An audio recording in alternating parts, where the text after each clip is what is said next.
పట్టణంలోని శ్రీ భాషిత పాఠశాలలో బుధవారం రోజు రోడ్డు భద్రత వారోత్సవాలు నిర్వహించారు.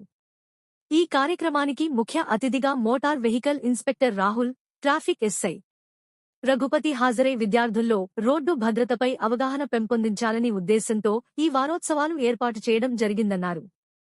ఈ సందర్భంగా విద్యార్థులు రోడ్డు భద్రతకు సంబంధించిన నినాదాలు, ప్లకార్డులు, ప్రసంగాల ద్వారా ప్రజల్లో చైతన్యం కలిగించారు. పాఠశాల కరస్పాండెంట్ పోలపల్లి సుందర్ మాట్లాడుతూ, రోడ్డు భద్రత ప్రతి ఒక్కరి బాధ్యత.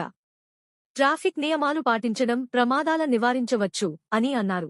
రోడ్డు భద్రతపై అవగాహన కలిగితే భవిష్యత్తులో బాధ్యతాయుత పౌరులుగా ఎదుగుతారని పేర్కొన్నారు. ఈ కార్యక్రమంలో ట్రాఫిక్ అధికారులు, విద్యార్థులు ఉత్సాహంగా పాల్గొని రోడ్డు భద్రతకు సంబంధించిన హెల్మెట్ ధరించడం, జీబ్రా క్రాసింగ్ ఉపయోగం, సీట్ బెల్ట్ వినియోగం వంటి అంశాలపై ప్రత్యేకంగా అవగాహన కల్పించారు. ఈ రోడ్డు భద్రతా వారోత్సవాలు విద్యార్థుల్లోనే కాకుండా సమాజంలో కూడా రోడ్డు భద్రతపై చైతన్యం పెంచడంలో దోహదపడతాయని చెప్పారు. ఈ కార్యక్రమంలో పాఠశాల ప్రిన్సిపల్, ఉపాధ్యాయులు, విద్యార్థులు పాల్గొన్నారు. నేను భారతదేశ పౌరుడిగా